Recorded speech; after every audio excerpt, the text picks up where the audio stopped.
আসসালামু আলাইকুম সবাইকে। আজকে নিয়ে চলে আসলাম বাসমতি চালের একেবারে ঝরঝরা খিচুড়ি রেসিপি দেওয়া আমার মায়ের হাতে।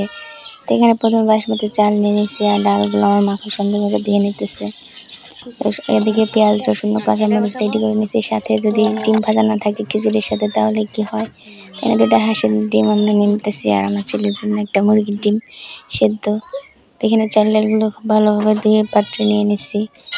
তো এই পাত্রে আমি ঢেলে নিতেছি, মানে এটা একসাথে মাখিয়ে বসানো হবে, কারণ আগে চাল ডালগুলো দিয়ে দিচ্ছি পাতিলে।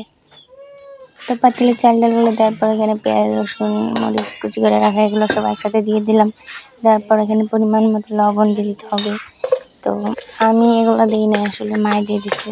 আমি তেমন খিচুড়ি ভালোভাবে রান্না করতে পারি না, তো আমার হাতে আজকে রান্না করলাম, মানে আমি সাথে একটু হেল্প করলাম। এখানে হলুদ গুঁড়া আর তারপর মরিচ গুঁড়াটা ইউজ করতে চাইছিলাম, বাট ছেলেকে খাওয়াবো এই কারণে মরিচ গুঁড়াটা দেওয়া হয়নি। তো বেশি ঝাল হলে তো সে খাইতে পারবে না। তো এখানে পরিমাণ মতো সয়াবিন তেলটা দিয়ে দেওয়া হইতেছে।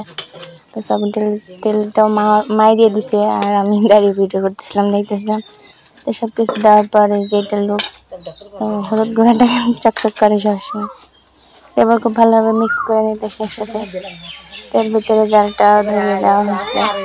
প্রথমে প্ল্যান ছিল পানি দিয়ে তারপর বসানো হবে, তো মা বলল একটু ভেজে নেওয়া হোক, এই কারণে চালগুলো একটু ভালোভাবে ভেজে নিতেছিলাম, মানে চাল ডালের সাথে ভেজে বসালে নাকি একটু বেশি ঝারঝার হয়। এখানে পরিমাণ মতো পানি দেওয়া হয়েছে। পানিটা আমি তো এখনও বুঝতে পারি না, মানে আমার খিচুড়িটায় পানি বেশি হয়ে যায় আমি যখন রান্না করি।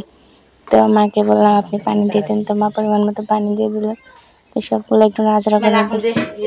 তো খিচুড়ি কিন্তু পানিটাই মেন, পানি বেশি হয়ে গেলে বেশি কাদা হয়ে যাবে, আর কম হলে চালটা ফুটবে না।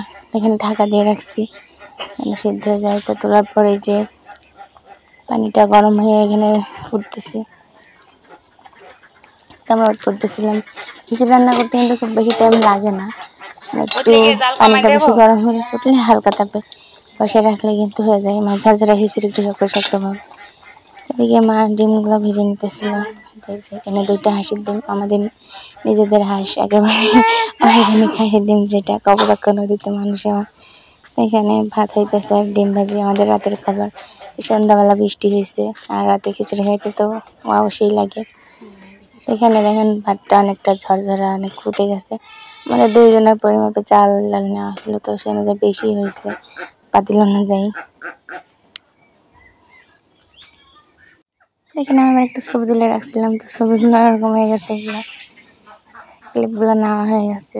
এখানে আমার ছেলের জন্য একটু ডিম ভাজি খাওয়ানোর জন্য আলাদা তুলে রাখা হয়েছিল। আর যে বাকিটা খিচুড়ি লাস্ট লুক, মাশাআল্লাহ খাইতে মজা হয়েছিল।